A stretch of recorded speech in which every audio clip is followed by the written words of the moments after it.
I'm very disappointed at what happened a couple of nights now where people were killed in the middle of what you would call a negotiation. I'm very disappointed by that. Very, very disappointed. This isn't my war. This is Biden's war, Zelensky's war, and Putin's war. This isn't Trump's war. I'm only here for one thing, to see if I can end it, to save 5,000 lives a week and a lot of money, the money being much less important.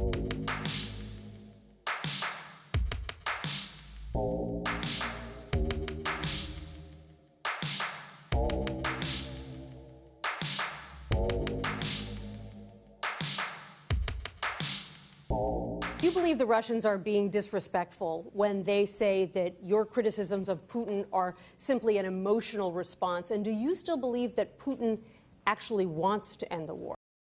I can't tell you that, but I'll let you know in about 2 weeks. Within 2 weeks, we're going to find out very soon.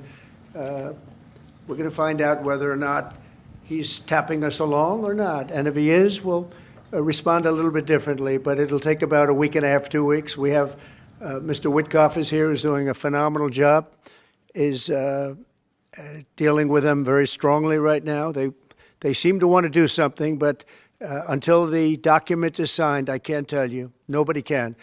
I can say this. I can say this, that I'm very disappointed at what happened a couple of nights now where people were killed in the middle of what you would call a negotiation. I'm very disappointed by that. Very, very disappointed. Yeah, please.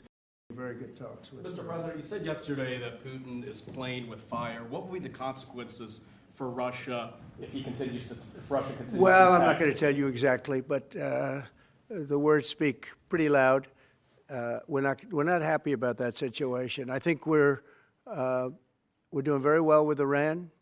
I think we're doing very well with Gaza. But we are doing very well with Iran, and I think we're going to see something very sensible, because there are only two outcomes. You know what the two outcomes is: a smart outcome and there's a violent outcome, and I don't think anybody wants to see the second. But I think we've made a lot of progress, and we'll see. You know, they still have to agree to the final stages of a document, but I think you could be very well surprised what happens there, and it'd be a great thing for them. It could have a great country into the future. President Zelensky says he's ready to sit down with you and Vladimir Putin in Geneva, and it sounds like General Kellogg is working on preparations for that. Are you planning to sit down with the two of them in Geneva, and when? Well, I will if it's necessary. You know, it takes. We have to. I think at this point. I wish it would have been that way a couple of months ago, but at this point, we're working on President Putin, and we'll see where we are. I think we're doing fine, but we'll see. I don't like what's happening. That's one thing I'll say. I don't like when I see rockets being shot into cities. That's no good. We're not going to allow it.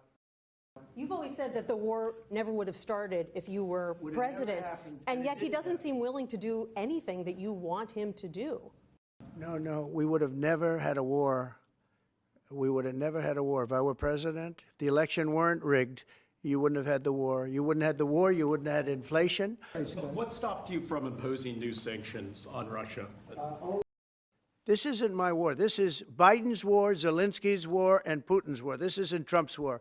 I'm only here for one thing, to see if I can end it, to save 5,000 lives a week and a lot of money, the money being much less important.